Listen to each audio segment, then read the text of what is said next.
Okay, everybody, welcome to the second version of PuB CaP, the weekly DOD radio show on UC Radio. This week we're going to be having a live interview with Steve Melton, a DOD Source beta tester. If you are interested in asking him questions live on the air, join pound UC Radio and we'll take your questions. But first, I want to go ahead and do some reviews of upcoming matches. And we'll start out in Cal, Maine. This is going to be Week 7 on DOD Anzio, and we're getting really close to the playoffs, so I wanted to give an overview of the Cal, Maine and Cal Invite playoff pictures. Looking at Cal, Maine first, we can see that the most likely teams here are Irresistible at 6-0, and the team formerly known as Hate is also 6-0.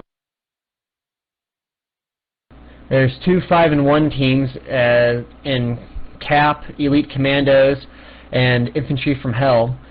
And if we're assuming that only 8 teams are going to make the playoffs, that will also leave us with Donuts from the one conference, and in the other conference we'll have Daylight Breaking, formerly known as Nerds Online, but they did actually they've been since renamed even from that to Divine 5, and they did a lot of recruiting before the Cal roster lock, so it's the face of their team is a little different than it was in the beginning of the season.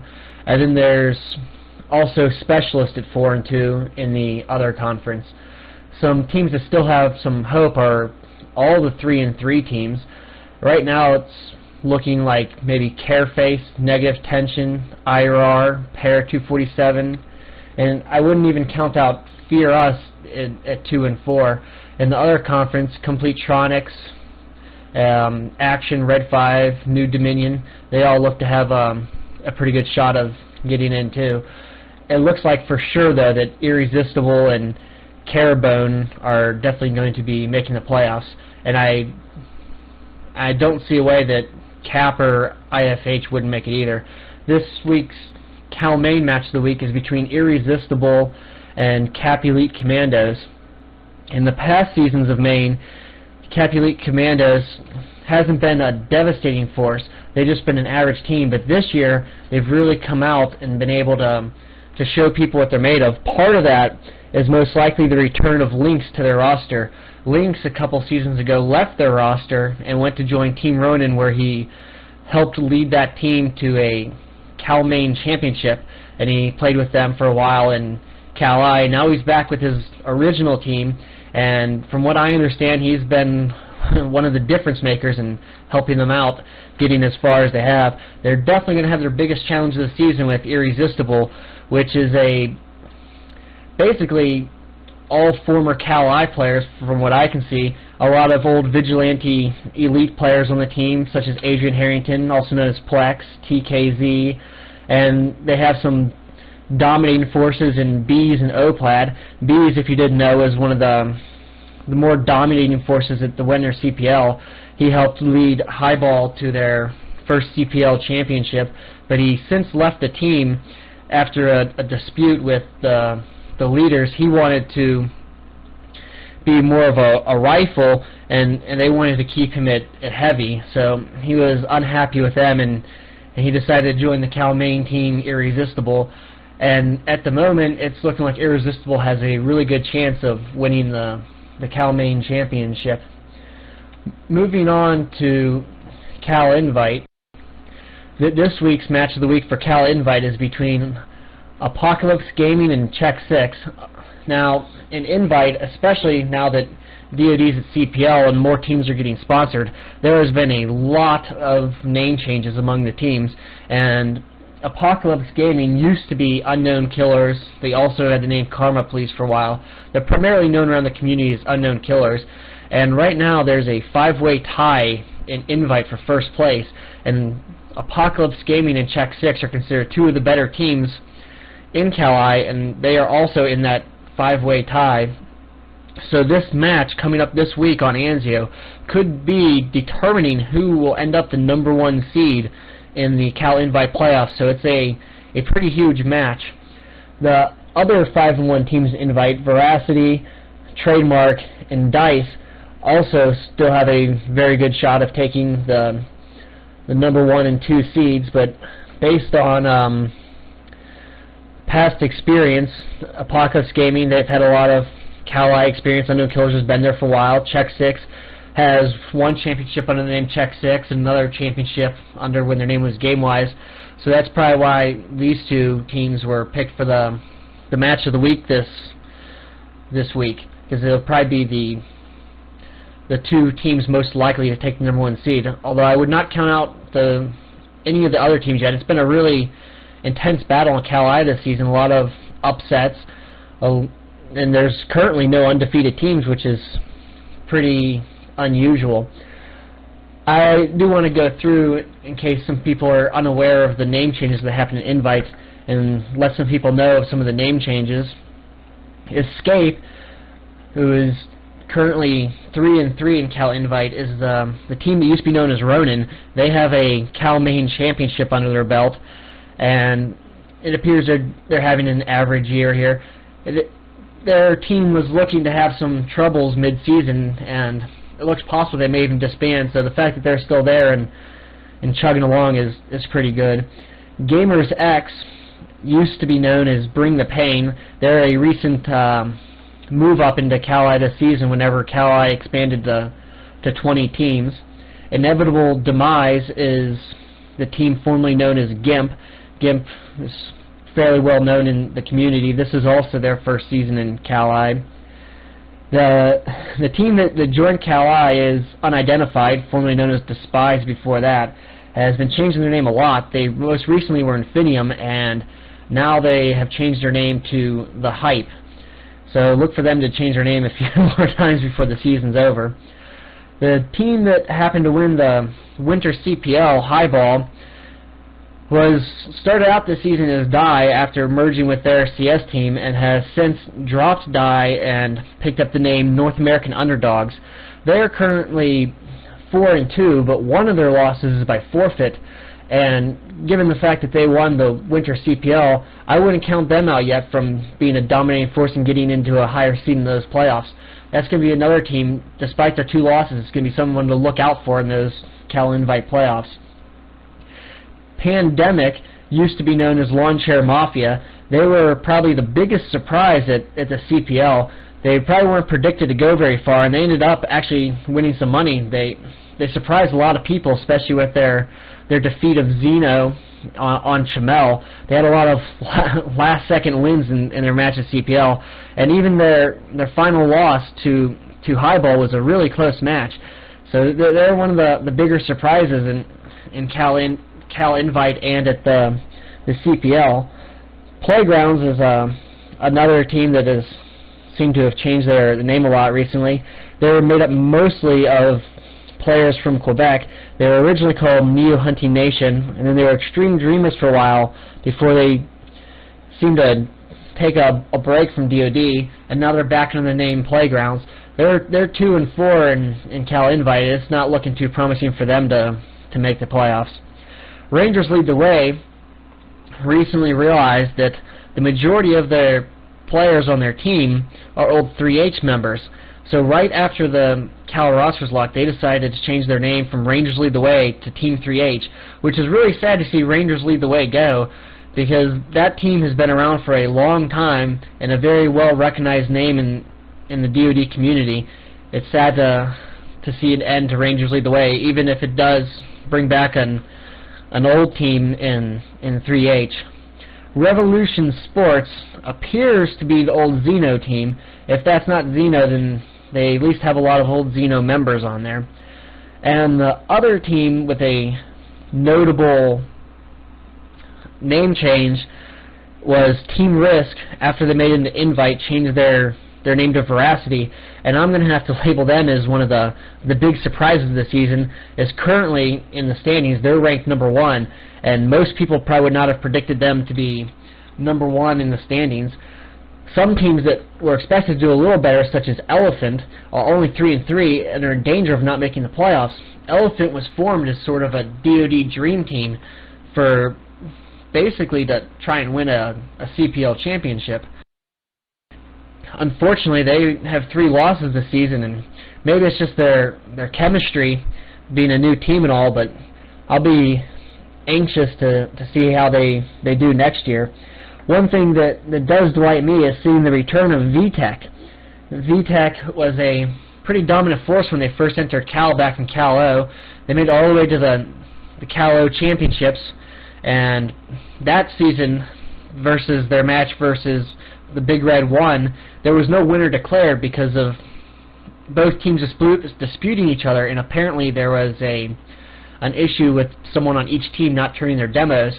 And then they made it into Cal Maine the next season, recruited a new sniper that went by the name of Deffy, and he got caught cheating, and the majority of the VTech members got upset that their clan name was associated with cheating, and they disbanded and they scattered all over the place. Well, recently, I believe last season, VTech in Cal O reformed and with some of the original members, and when they started doing well and got moved into Maine, the old members decided they want to come back in Ace and Kano, and they've made some key acquisitions such as Bull, and now they have an extremely good team and a nice dominant force going all the way from Cal Open back up into Invite really quick, and now they're 4-2. I would expect them to be a good dominant force in the playoffs and going into next season. Alright, now the moment you guys have probably all been waiting for here is I have Steve Melton, a Cal admin and also a DOD Source beta tester, who's going to be on the air with me here, and we're going to interview him about DOD Source and how the beta testing is going. He used to be the head admin for DOD, but he got promoted up to an operations manager where he oversees several games in Cal instead of just DOD. And recently, the person who succeeded him as the DOD admin got promoted up to an operations manager as well. That would be Greg, also known as Arch or Ursa Major. And Warring is going to be the new Cal head DOD admin, so congratulations to Warring and Arch on their promotions in Cal. Alright, now on to the interview with Steve. How are you doing today, Steve? You there, Steve? Steve is having some technical difficulties. He's rejoining Vent now. Can you hear me, Steve?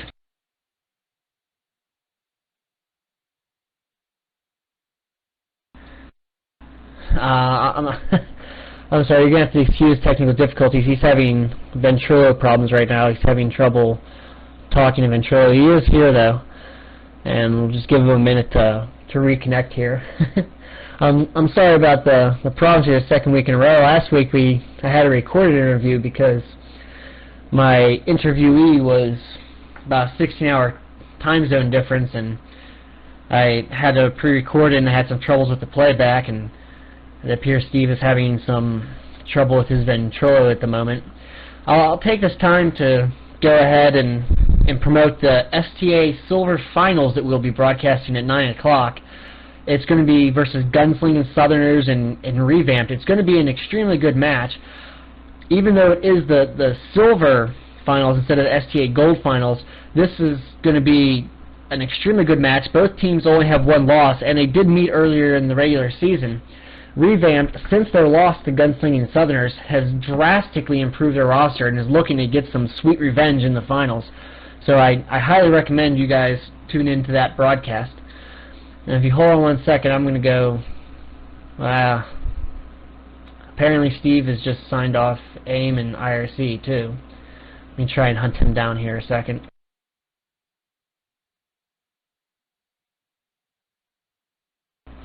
Sorry about the dead air here. Trying to get my interviewee back on the air here. I promise he is around, and he does want to be interviewed.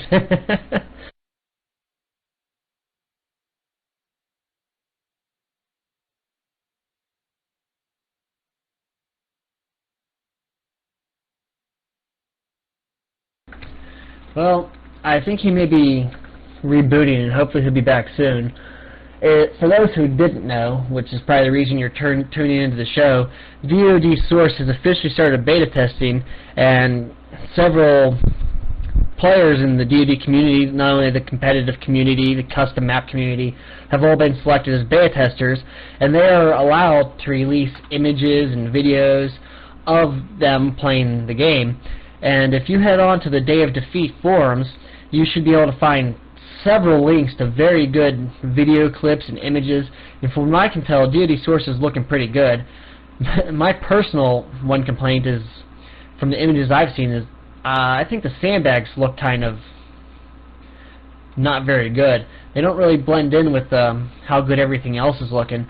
But other than that, everything's looking beautiful.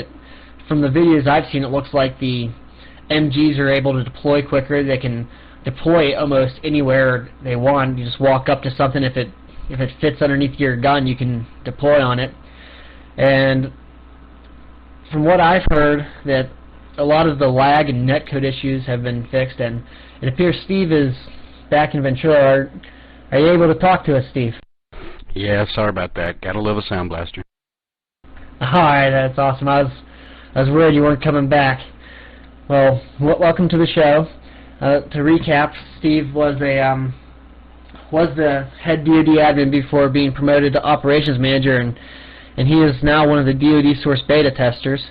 And one of the first questions I wanted to ask you is, when you first started playing DoD Source beta, what was the first major difference you noticed between the two games, other than the drastic graphics improvement? You know, the first thing that caught my eye was just the maps. I mean, right now, currently, all we're testing is Flash and Avalanche. There are more to come, but we want to work on, you know, 1 or 2 maps at a time to work on biggest things. I think the biggest thing that came to my mind was, you know, like I said, the maps are beautiful, but just the gameplay feels the same, but just improved a notch. And I say that because, you know, guns seem to hit. The hitboxes are really nice. We're still having problems with registration, and that's just because they're trying to work with the coding so well with Source. But registration's a little off. But the hitboxes, you can sit there and you know, line somebody up against a wall, of course not moving right now, and really hit somebody dead on, or put a bullet right next to them. So the coding's really nice. You can tell it's going to be there. The amazing of just the strategy that you know, you can throw a grenade now and it'll blow up stuff, and half of the stuff in the room out the window, and different things. It's really fun to play. It's a whole new environment. But the gameplay feels the exact same. So it feels like we're still playing, you know, our current DoD that we're all happy with per se. But it just seems to run really well. Be on the Source engine, of course, and just play really well. Overall performance seems to be it's a little faster, honestly. A lot of guys are saying it feels a little faster.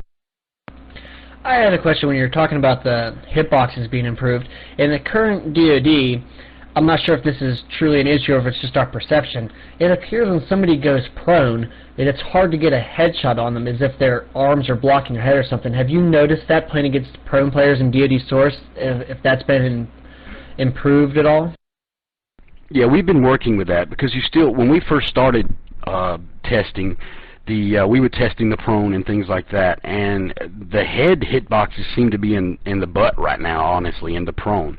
So they're working on that, moving it up, and actually the way they're talking about fixing it is making the prone hitboxes when you're prone be a little higher than ground level, because that was the problem. Is it was almost where the hitboxes were laying flat with the ground, and so the bullets were almost skimming off the ground per se. We know how we all had the problem with behind a rock mound on, say, Donner or something. You know, you go to shoot behind the mound, you're shooting right across the tip of the mound, but you're hitting the mound and not the player. It's the same kind of issue, and they're working on just raising the prone hitboxes above the ground level so that it actually registers right.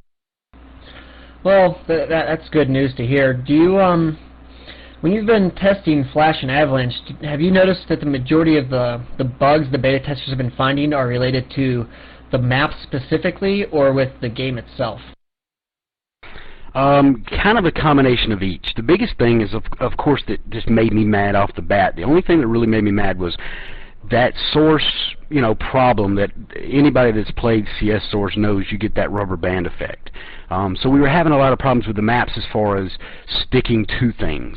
Coming out of windows, say an avalanche, you kind of stick to a window and it feels like you're getting pushed off the window. Other player models, coming out of spawn and everybody's pushing on everybody and you're bouncing off each other. That was the biggest problem we had off the bat. They are just... DOD team is just working wonderful with us. Clone Rizzo, which most people know, is involved with us, and of course his movie making ability helps because he'll go in and make a bug movie.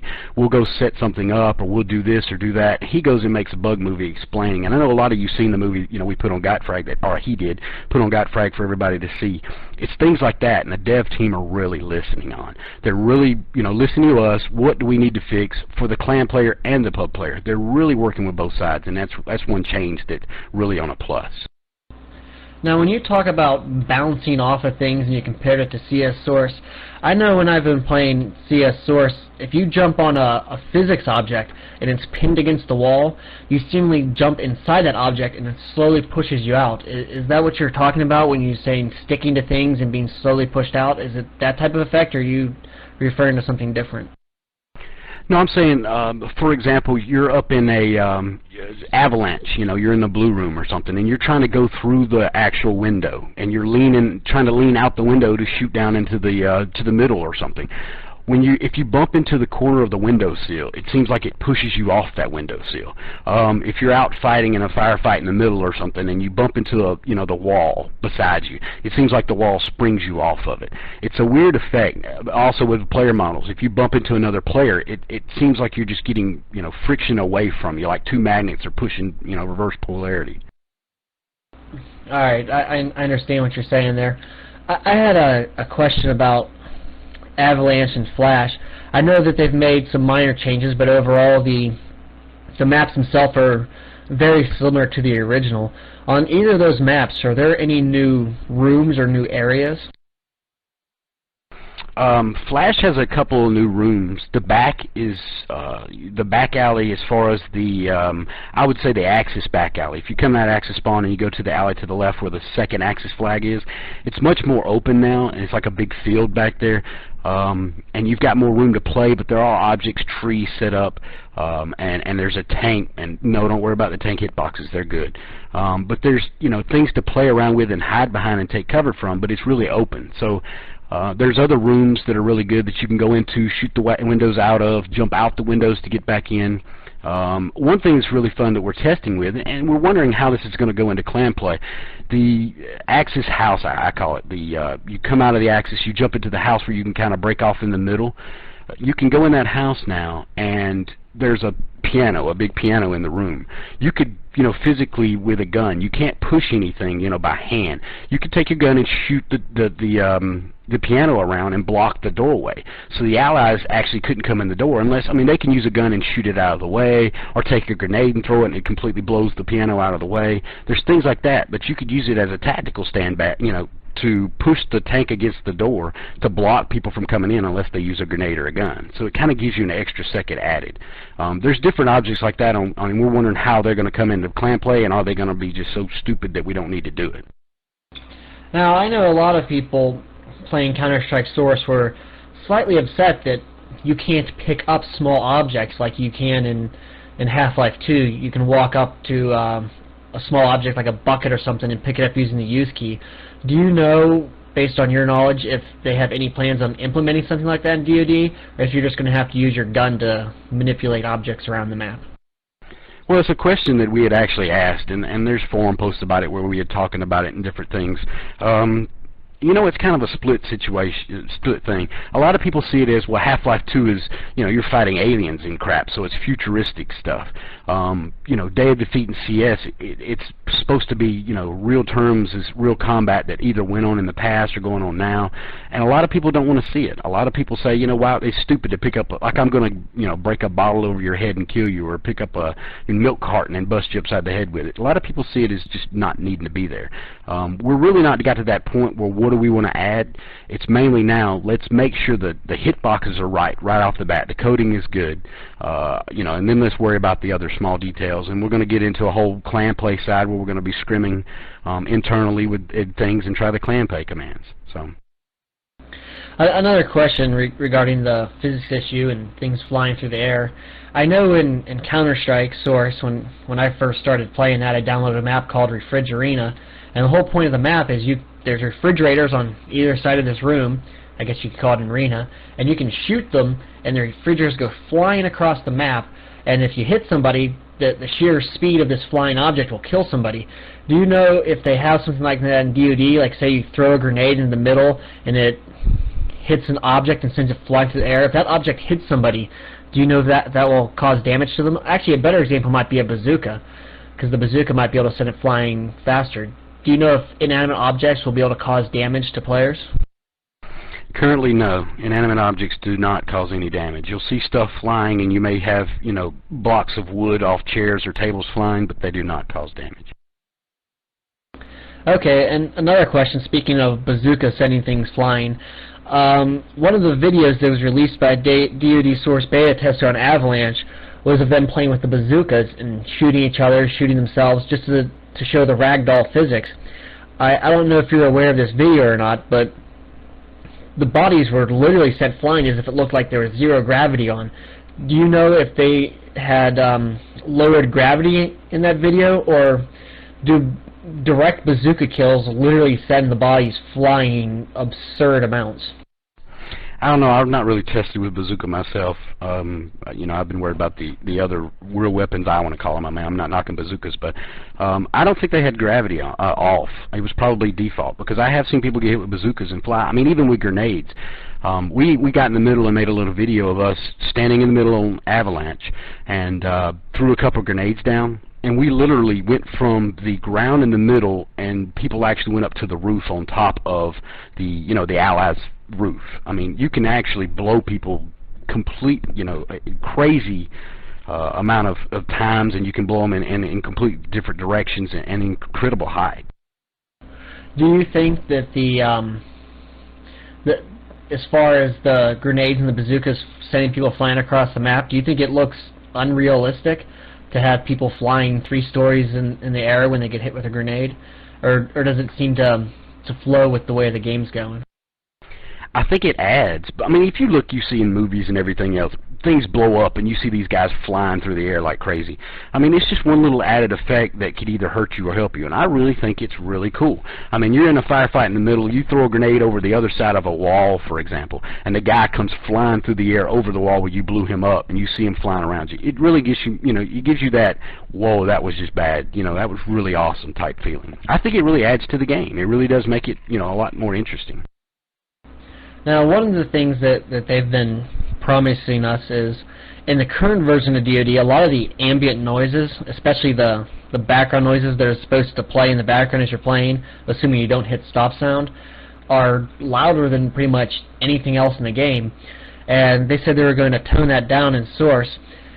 As far as the actual background ambient noises, not talking about people's gunfire, I know they wanted to do something with that too, where you can hear it like echoing across the map.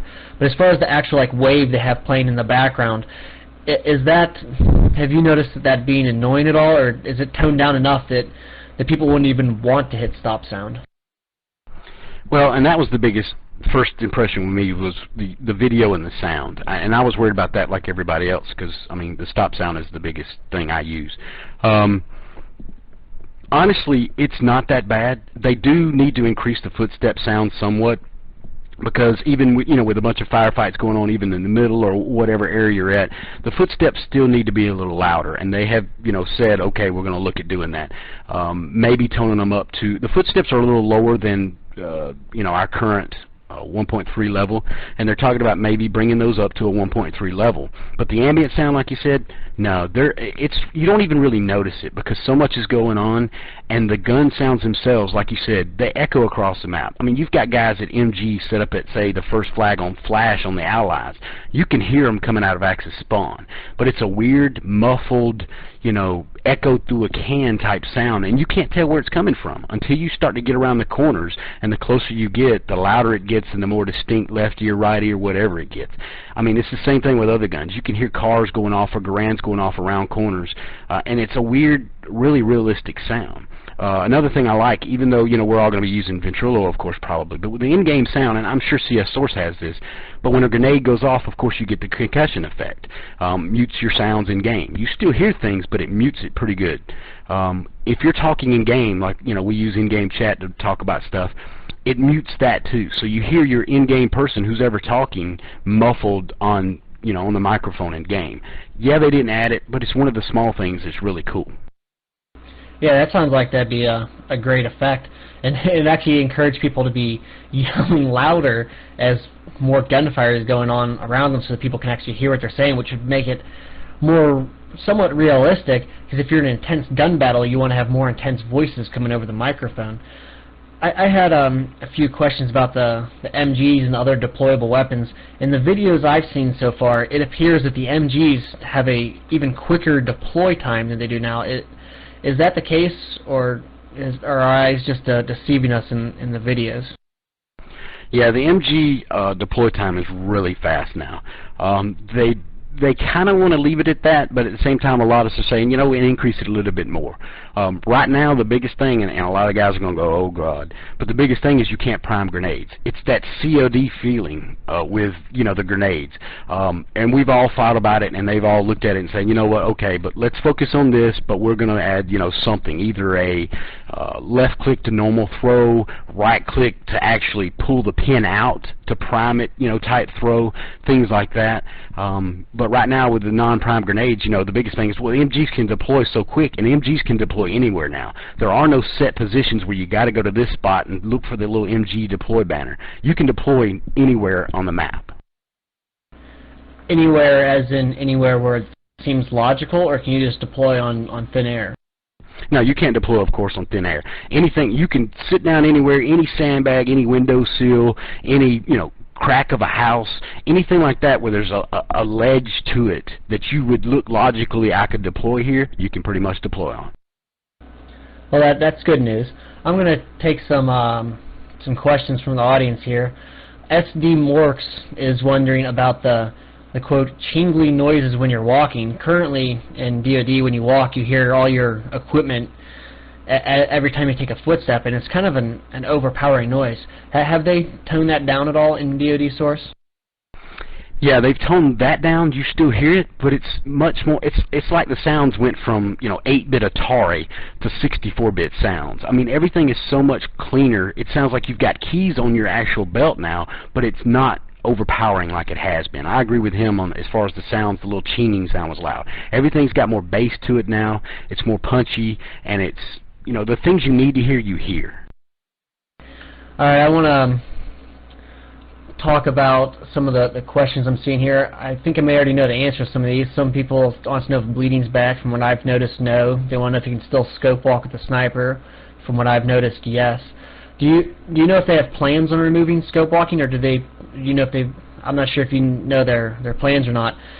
But from what you've heard around the rumor mill being a beta tester, do you believe that they're going to leave scope walking in or not? Yeah, I mean, I definitely think they're going to leave scope walking. Right now, you can actually jump while scope. You can't physically run or anything, but you can actually jump and still remain scope. We don't know if really that's a bug or not yet, and there's no word on, hey, that's intentional or not, but it is one thing that's in there right now is scoping. Power stripping now, I mean, I've tried it. You can power strip and still make the scope be a little faster, but it's not anything like we could insta-scope before. There's actually a fade blur to it now as you're scoping in, so it does take a little longer to scope, which I do notice. It does take longer to scope than in current DOD, you know, with or without power strip, but it's really nice. All right, Ace of Spades DJ Shizzle, apparently a recruit based on his tag here. I think that's what that means. He's wondering about the gore. His question is there a lot of gore and guts, or do they plan on adding it? here's a lot of blood. There's not a lot of gore as far as guts flying out of people and stuff, but man, there's a lot of blood. One of the best things is you can tell when you hit somebody, even with a Garand, because there's blood splatter on the back of the wall. You know, there's blood on their shirt, on their uniform, on their pants where you hit them at. There's blood splatter off of that area. When you blow somebody up, there's big blood splatter on the floor where they blew up, you know, when they fly across the air, and of course where they land there's a little blood on the ground. There's really a lot of nice blood. It's not like, and it's not that fake blood like we see now where it's just a puff blood thing. It's really detailed, you know, little pieces of blood are coming out and stuff. It's really clear and distinct. Alright, I've had a bunch of people PM me with a question about recoil. From what I've read on the DoD forums, is they do indeed want to match the recoil to the way it is in 1.3. But from what I've heard is currently the recoil is much higher than it is in 1.3. What have you noticed about the recoil on the guns, and have you heard anything about their plans to adjust it in either direction? Well, the biggest thing was at first the bar went, I mean, it was so squad leader. The bar went straight up. I mean, honestly, it was bad. It was a problem they had with the first coating of it, and the first thing they went right on was and fixed that. The MP44 seems to be honestly less recoil than it is in current 1.3, and everybody seems to agree on that.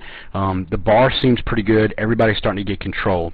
It does seem like it's a little more recoil than in current DoD, but they're saying, hey, we want to get it to where it is now, so they're probably going to be lowering that. What about side-to-side recoil? I know, from what I understand, back in the original DoD beta, they were supposed to have side-to-side recoil, but they didn't have it working. And then, and I believe it was 1.1 or 1.2 of the retail version, they got it working, and there was a significant difference in the way you fire the guns. And some people, one of the major complaints is they have trouble controlling the STG now, the MP44. Have you noticed a lot of side-to-side recoil in DoD Source? Is it affecting the gameplay at all? Did they even add it? No, it seems to be, honestly, if you look at our current recoil in 1.3, take that and just increase it just a tad. Everybody's going to go all dramatic, but it's not. That's not intentional. They want to keep it exactly like it is now. Whether it be a little side-to-side, if it is that now, then great. But there's no significant side-to-side. There was at the first release, but the recoil was way too much, and it was random. Rizzo made a movie about it, and you could see he could take 2 or 3 shots randomly, you know, in one spot, and then the next thing you know, the gun would jerk up to the right or jerk way up to the left and things like that. They took that out and got it back where it's comparable to 1.3. I have a question here from RRS. His mom found Jesus. He wants to know if you can still see light through walls when people are shooting behind them. I believe this is actually a setting in DoD that if you crank up one of your one of the light settings, then when somebody's shooting from behind a wall, you can see them illuminated through the wall.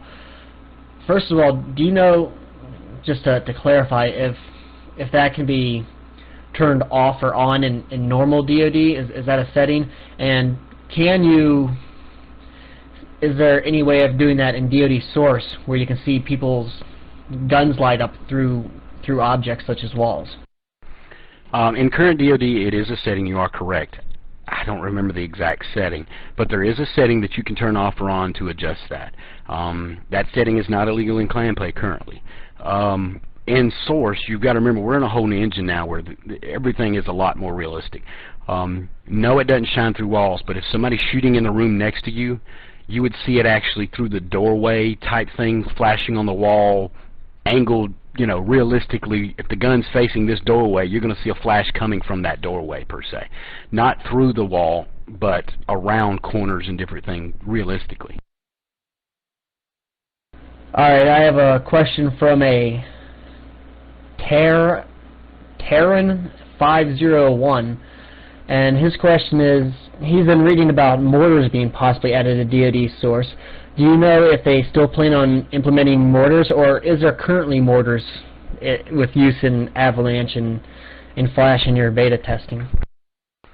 Mortars is listed on the class selection screen, right under your bazookas, but when you click it, currently to try to select it, it says this class is not available yet, which tells us, you know, yeah, it's going to be there.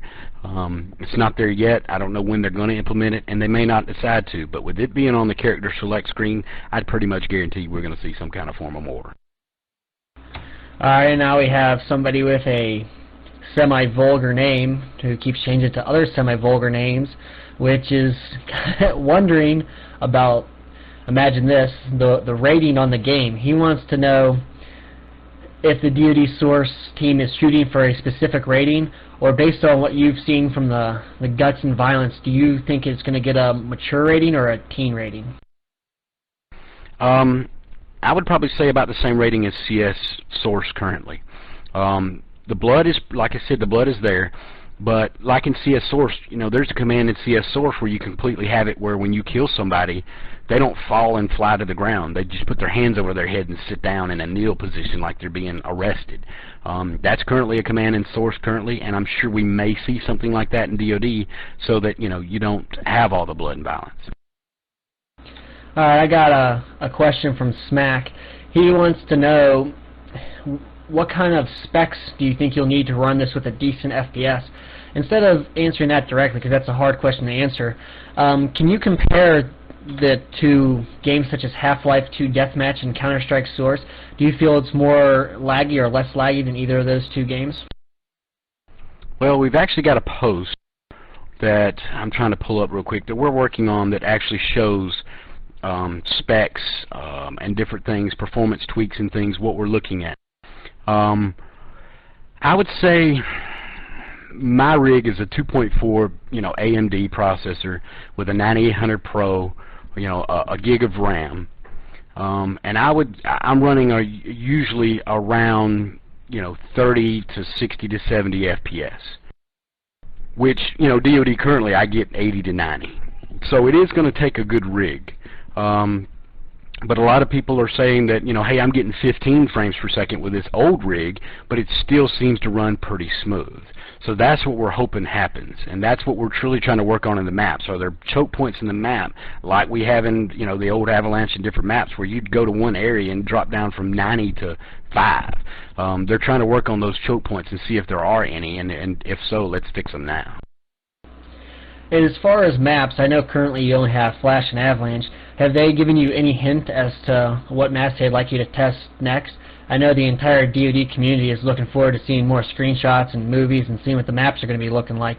Or are they going to allow you to play any more maps before it's released? Do you have any knowledge about that?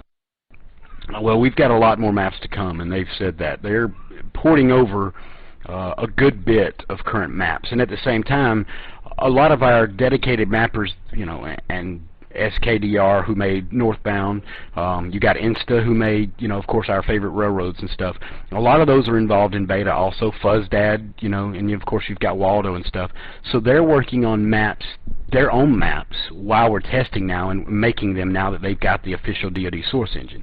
So I'm sure what's good about that is they can make their maps while we're testing these others, and so we've got good custom maps coming right along out with the release, and that's what I'm really happy about. We all know we don't have many, 4 official maps with DOD we currently use in clan play, but I really look forward to Donner and Anzio are probably going to be our next two, and I really think they are from what we're discussing, and I'm really looking forward to those. I really want to see how they done with Anzio and Donner, and of course everybody else does too. You've seen screenshots of Donner, so you know, and Anzio, so you know that those are probably going to be our next ones. Do you know if they have any plans on releasing any of the popular custom maps as official maps in DOD Source? For example, the ones that are popular in clan play, such as Railroad 2 or Harrington. Have you heard any rumors about anything like that? No, they haven't discussed anything about releasing custom maps, you know, or bringing new maps official. I know that they were talking about doing Solitude, of course renamed and stuff, but that was a while ago when we were beta testing the new Solitude. So since then I haven't heard anything about that. I know Instachrome is not doing Railroad. He's renaming Railroad and making it a different type of map, same overlay, same type of area or line out, but it's going to be a different name, you know, with a little different features and stuff. Alright, I have a question here from HVC Propane.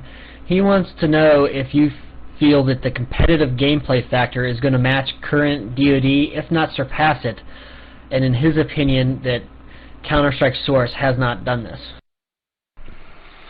You know, that's a good question, and it's tough to say honestly right now how I feel about it because we haven't got into the clan play side. We're still at the pubbing mode, stop to test this, do this kind of stuff. We're at the, you know, we're at the first stage. I mean, you got to remember, we've only been beta what, a week and a half now. We're going to sit down and actually go into the clan play. I do know that Pick It Up and Muggsy and them have come to me and said, what would you like to see as far as clan play? What do you want us to add? And we added a lot of stuff that the players had said and passed and all that. And they've added one thing right off the bat is they've got a PAM type mod now where, you know, you turn it on and it shows the Axis not ready, the allies not ready, and as you ready up it'll pop on the screen and show, okay, the Axis are ready but the allies are not. You know, that's something little, that's something that it didn't have to be there, but it's just one little thing that, you know, adds more to clan play. I would say, depending on how we go, the MGs could really be coming back, and I would like to see more of an MG back, but not so dominant that you can't kill them. I would like to see other things like the speed. Like I said, the speed seems to be increased. You can sprint longer than you can in currently DoD. You could do almost a 5-second sprint with a 2-second break, and that's honestly about how it is. So you could sprint, you know, around a corner, get a flag really quickly, and cap out on somebody before you know it, just from the sprint. I think it's going to be faster. I think it's going to be better. I honestly do. Because a lot of things are being fixed that needed to be fixed. A lot of weapon balancing. That's the biggest thing. They're working on hitboxes, registration, and weapon balancing more than they are anything else right now. Other than, is there a bug on this map where I'm getting stuck? I assume most of you probably don't have any Archon or anything like that on any of the test servers. But have you guys been able to run any scrims? I know you've said you've been mainly working on the pub play. I was just wondering if you've been able to even attempt anything like a scrim. No, not yet. Like I said, we just went over to an East Coast. The first server was, of course, a Valve server that was set up in Seattle. So all of us East Coasters and Central guys had, you know, 100, 150 pings. They were doing that for a reason. Number one, of course, it is Valve, and they're doing it out of Valve headquarters. Number two is they want to see how the ping imbalances is going to be. I mean, is it really going to be, what does it matter if we're all central location and we're all playing on a central server? You know, that's not a real tell of DoD. So now we set up an East Coast server. So we're focusing on, you know, let's set up a Linux box, a Windows box, East Coast, West Coast, Central, see how the pings do. Once we get the net coding and everything else fixed, they're going to set up separate times where, okay, this is scrim time, this is pub time, whatever the case may be. They do want to focus on that, and they have told me we do want to set up scrims and have focused times to do this and work on clan play, but right now, we're so new into beta, we're just fresh out the door, that we need to work on main things, hitting registration and gun. All right, I have a question from one of your coworkers here, Cal DOD Todd. He wants to know if you've ever been successful at pulling a positive kill-death ratio while beta testing Source. Well, you know, I have to say, as bad as I am at DOD, I'm still a clan player at heart. So, yeah, I still pull a positive death, you know, ratio. The problem is I have to prone a lot. I seem I have to prone a lot to wait for the other pub proners to prone. One bug, and we're actually calling it a bug right now. Todd made it funny bringing it up. You can prone and shoot almost instantly. No instant prone is not out there for all of you that want to do the instant prone again. You can't jump, prone, shoot, and all that. That's not back. But you can prone, and while you've gone into prone position, you could pretty quickly fire after prone. You can also shoot while prone. While prone crawling, I mean. So I could be crawling around prone and still shoot my weapon, reload my weapon, and keep shooting while I'm crawling around. We're listing that as a bug, and we've got no word if that is going to be intentional or not, but we'll have to wait and see. Alright, I have another question from Smack here. He's wondering about the penetration with the MGs, the bars, the car, pretty much every weapon. And he said he watched a video on Avalanche, and he said it didn't appear the MG was penetrating much. Do you know if the penetration is greater or less than current DoD? It's supposed to be dependent upon the type of thing you're shooting through. This is Source, so supposedly we're supposed to have it where if it's a wood, you could go through it. If it's thin concrete wall, you could go through it. If it's a thick 4-inch, you know, or 8-inch thick piece of rubble laying out in the middle, you shouldn't be able to go through it. You know, that kind of thing. Right now, it's not really a lot of penetration there because, like I said, they're working on actually me hitting you with you standing there and not me hitting you when you're not even, I can't see you. But you can see penetration is going to be there, wall penetration, and I'll tell you why. If there's an Allied MG, and we've had this happen, there was an Allied MG that was set up on the, this is Avalanche, set up on the, around the corner as you're going into the house as Allies coming up the spawn hill, the little sandbag right there at the corner. Allied MG set up there, shooting up into the double windows axis by the V or the W. As you're coming out of axis spawn and going up the staircase to jump to the balcony, you can see the tracers and the bullet holes through the wall, and like tracers are just flying past you as you're walking up the staircase. So we really think penetration is going to be there pretty good, but like I said, right now they don't really have it on. I have a few questions about perceived bugs. This isn't so much as a, well, some people may consider it a bug, but do you know if death caps, where somebody caps the flag and then the guns aren't locked down in time and they die as they're capping the flag, do you know if that's still in place? And I know nade priming isn't in yet, but have you noticed after the map is capped out, can grenades still explode? One of the more frustrating things is when you're holding a grenade and the map's capped out and, oh well, you're going to blow up. Do you know if either of those are at all, I don't want to say fixed, but do you know if they're looking into doing anything with that? Say fixed. That's exactly what it is. They fixed it, yes. If you've got a grenade in your hand, or even if you're close to a grenade. For example, you know, we've all had this where, you know, you come out of spawn, you throw a grenade down, and you've got 4 guys from the other team standing right on their grenade. You cap out, your team's standing there, and now all 4 of them blow up. No. The grenade will still go off, but it just makes your whole body be charcoal color and the ground under you be charcoal color where it blew up. But once you know, it just goes back to respawning and everything's fine. So it does not blow you up, does not hurt you once you've capped out. No more death caps where you shot the guy in midair, but as he's falling, he capped out. No more of that. We had it where we had a spawn bug, of course, where when you'd cap out, sometimes you would respawn randomly where you last were when you capped out. So you had somebody who was at the axis first flag, you capped out, he would respawn right there by the axis first, so he could run in and, you know, kill them all at spawn. They fixed that. There's no anti-spawn guards right now, which that's not a big thing right now, but they are going to work on putting the anti-spawns in. But the capping the flag once you're dead, that's gone. The showing, and a lot of people had fussed about it in clan play. Look, you know, it shows where, you know, the other team capped the flags, but we got the first back before they capped it, and it shows the axis first being capped back, but the allies having the rest of the map, and the axis still, or allies still got the cap. That's been taken out too. They fixed that so it shows correctly.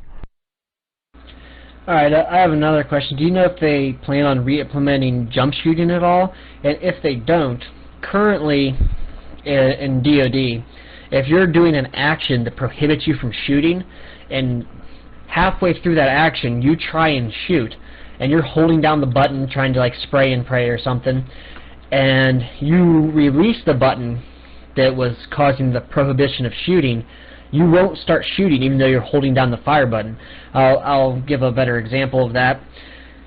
Say you're sprinting, and before you stop sprinting, you hit shoot, and you're trying to shoot, but you obviously can't shoot because you're mid-sprint. When you let go of sprint, if you don't let go of that mouse button and repress it, your gun won't start shooting. Do you know if they have changed it at all, that if you can't do, quote, jump shooting, sprint shooting, whatever the case may be, whenever you come out of that action that's prohibiting you from shooting, will your gun start to fire if you're holding the shoot key? Well, I mean, what you're saying is that if I'm holding my sprint key and I'm pressing fire, well, you know you can't shoot while sprint. If I let go of sprint, will it shoot the gun? No. You've got to one button at a time type thing. Jump shooting, yeah. Clone Rizzo found out pretty quick about that one. He'd made a post about it asking, you know, hey, are we ever going to think about it? And it was pretty much shot down right off the bat. Okay, well, we're actually running out of time here. We have about 5 minutes before the STA Silver Finals match is set to broadcast on this station. So I want to thank you for coming on. Your insight has been extremely informative. I'm sure the entire DoD community is extremely happy you came on and explained all this to them. Hopefully the recording feature on our bot worked and we'll be able to host an MP3 of this broadcast on UC Radio's website for those that tuned in halfway through. And I want to thank you again for coming on our show. And I hope the rest of the DOD Source beta testing goes well for you. Thanks for having me. It was a pleasure. No problem.